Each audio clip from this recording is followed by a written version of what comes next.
Hello students, this is Dr. Sangeeta Joshi from Vidyalankar Institute of Technology, Mumbai. Course is Basics of VLSI Design. Module 5, Data Path Design. Today we will learn Array Multiplier Circuit. Outline.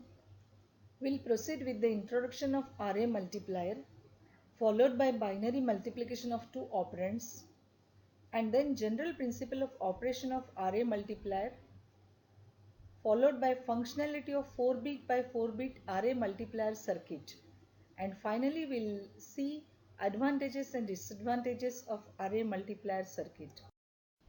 We know that one of the most critical functions carried out by arithmetic logic unit is the multiplication.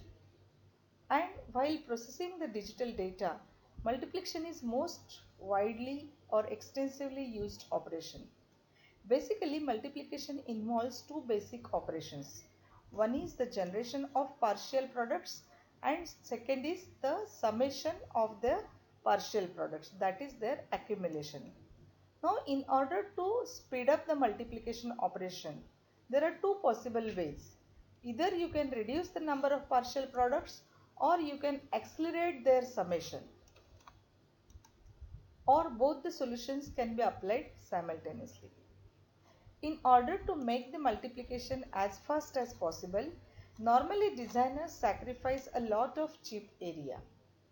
And in serial multiplication, that is shift and add, that means whenever we are taking the partial products, normally we are shifting every partial product one column towards the left.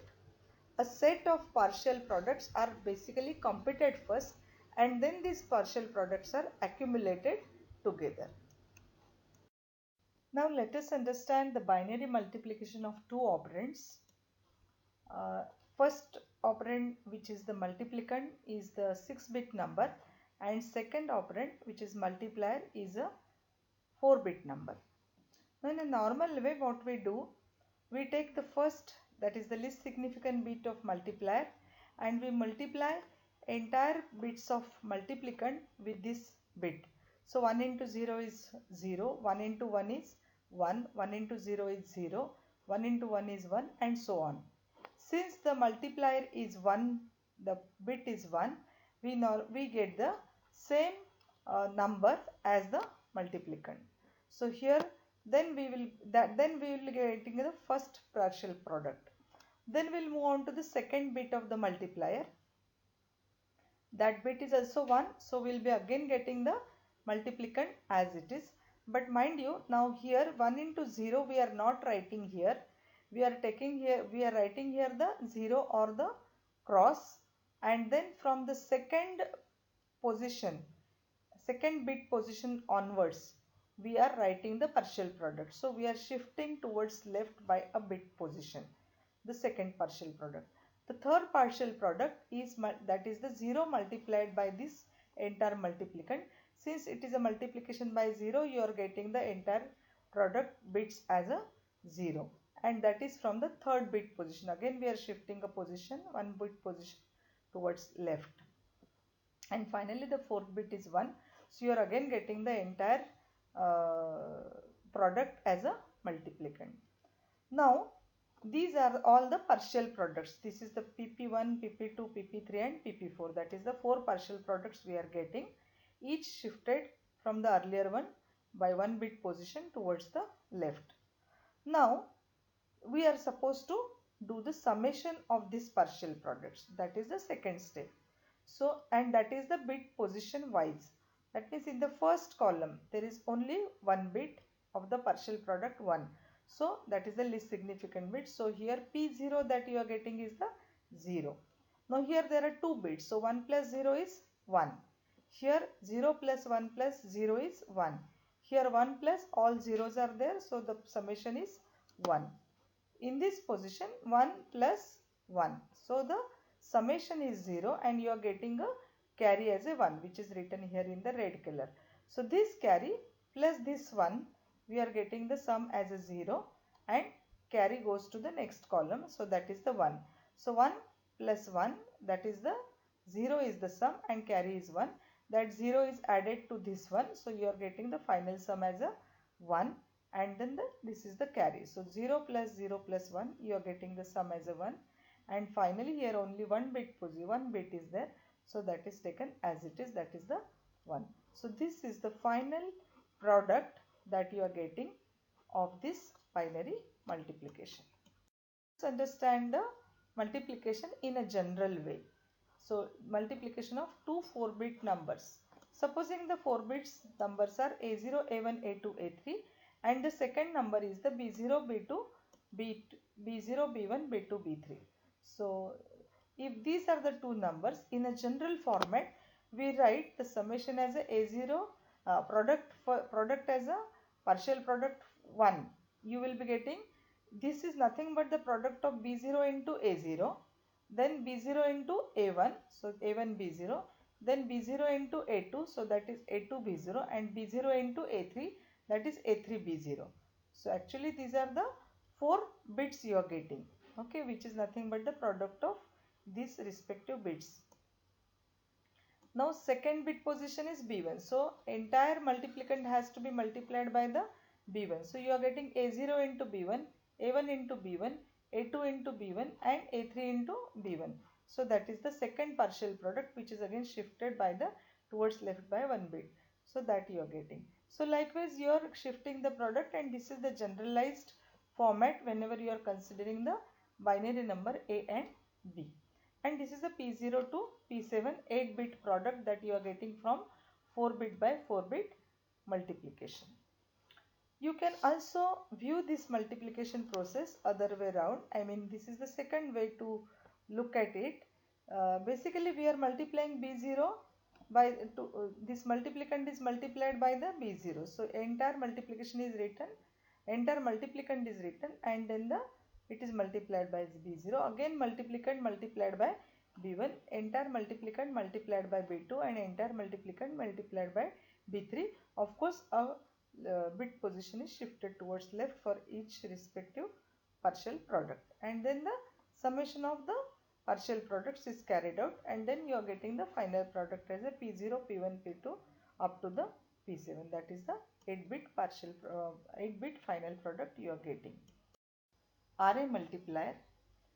So whatever the products that we are getting, which are called as the partial products, these are generated at the same time, and they are organized in an array like structure, and this multi-operand addition is applied to complete the final product. That means we are actually adding the bits in every column, and that is how we are doing the multi-operand addition to get the final product.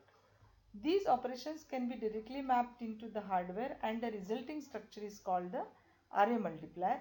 Basically, it combines the following 3 functions that we have already seen: partial product generation, partial product accumulation.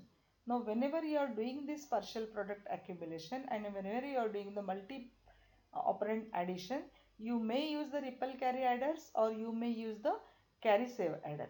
Now, whenever you are using the carry save adder, then we again finally need to do the final addition of the final sum and carry, and that is this final addition. There we are using the ripple carry adder.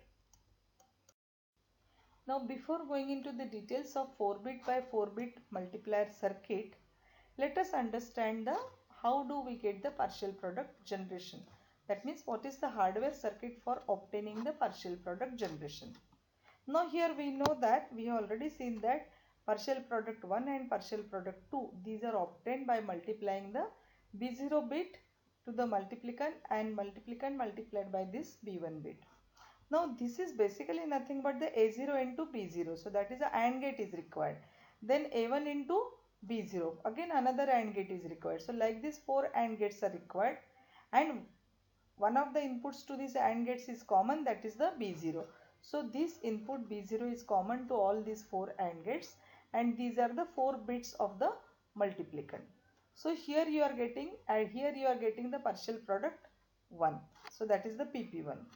Now in the second PP2, we are taking the bit as a B1. So that is the common bit, and that is to be multiplied to the A0, A1, A2 and A3. So again we require the 4 AND gates, and these are these green color, these are the 4 AND gates of the partial product 2, and this B1 line is the common line, and these other inputs of these 4 AND gates are the 4 bits of the multiplicand. So here this green output you are getting as a partial product 2. Now we are not waiting for all the multiplier bits multiplication with the multiplicand and all the partial products. First, since two partial products are obtained, let us do the addition of these two partial products, and then we'll do the third partial product, and then we'll add the result of these two partial products to the third partial product. So now since we are getting this red color outputs as the first partial product, green color output as a second partial products, now for the addition we are using the adder circuit. In the first position, the result we are getting as B0, that we have already seen. So we have taken this as a P0 as it is. Now here it is used as a half adder because only two inputs are there. There is no carry from the previous bit position, and therefore only half adder is used. Now this half adder is generating a carry, and these two inputs plus this carry in, therefore we are using here the full adder. So you are getting P2 as a product term there, and then carry in, carry out, which is the carry input to the subsequent full adder. So here also you are getting three inputs, and therefore you are getting the product as a P3 here, and here the output carry.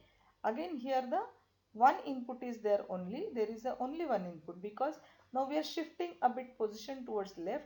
So there is no bit available from the first partial product, and therefore only from the second partial product the last most significant bit is there, and the carry. Again therefore we are using here the half adder, and this also might create a carry, and therefore that is the P5.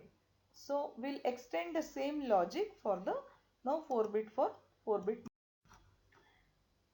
Now this is the entire 4 bit by 4 bit array multiplier circuit. Now up to the two partial products we have seen, the logic is that two partial products once you are getting, we are adding those partial products, and whatever is the summation that you are getting, that you are adding it to the third partial product. Again we are doing the summation, and then the fourth partial product we are adding that summation. Now here you can see that up to this point we had already seen. So full adder, half adder, these outputs we are getting.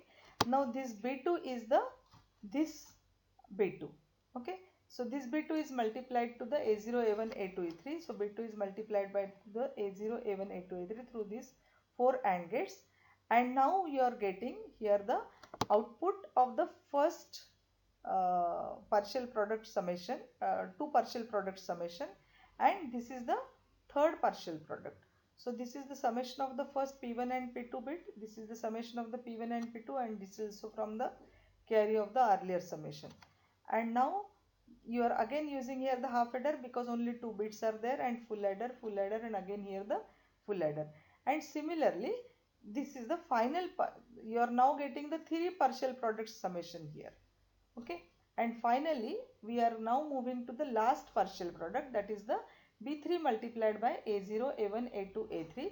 So here is the B3 common line, that is one of the inputs to all these 4 AND gates, and the second input is coming from the respective bits of the multiplicand. So here you are getting this green color output, you are getting as a partial product 4, and now this is to be added to the summation of the earlier partial products, that is these three red lines, and this is the blue line, that is the carry line. So again here two bits are there, so therefore it is the half adder. Full adder, 3 bits are there, again full adder, and again here the 3 bits are there, although one carry, partial product of carry of the earlier summation, then the partial product of the this B3 position, and then the carry in, and that is how you are getting here the P6 and P7 as a carry of the last full adder. And finally then you are getting the product as a P0, P1, P2, P3 up to the P7. So that is how we are getting the 8-bit product from the 4-bit by 4-bit multiplier circuit. So here you will find that for the least significant bit it is only the one addition. So here we are only getting the 1-bit addition. Here there are the 2-bit additions. So here there are the 2-bit addition. Again here are the 3-bit addition. Here are the 3-bit addition, and here the again it is reducing 2-bit, and again it is the 1-bit. So that is how the 4-bit by 4-bit array multiplier circuit works. Let us look at the advantages and disadvantages of array multiplier. One advantage is that because of its regular structure, array multiplier is easy to lay out, has a small size, and ease of design is possible for pipeline architecture. Another advantage is that the design time of an array multiplier is much smaller than that of a tree multiplier. And the reason is very obvious, because array multiplier is basically based on the ripple carry adders. Whereas in case of tree multiplier, which is based on the Wallace tree, and where the partial products are generated simultaneously and they are summed up in parallel by means of a tree of carry save adders. And because of the complexity of the circuit, because we are using the carry save adder here, and in the last stage we are using the carry propagate adder, carry and sum whenever we are adding, because of that the design time is larger in case of the tree multiplier. Now the main disadvantage of the array multiplier is that the worst case delay is proportional to the width of the multiplier, and as you increase the number of bits of the operands, then that is multiplicand and multiplier, then the width of the multiplier would be increasing and the worst case delay also would be increasing, and obviously that leads to the speed which will be slow for wide multipliers. John P. Umera's book is used as a reference book, and in the next session we'll learn 4-bit barrel shifter. Thank you, students.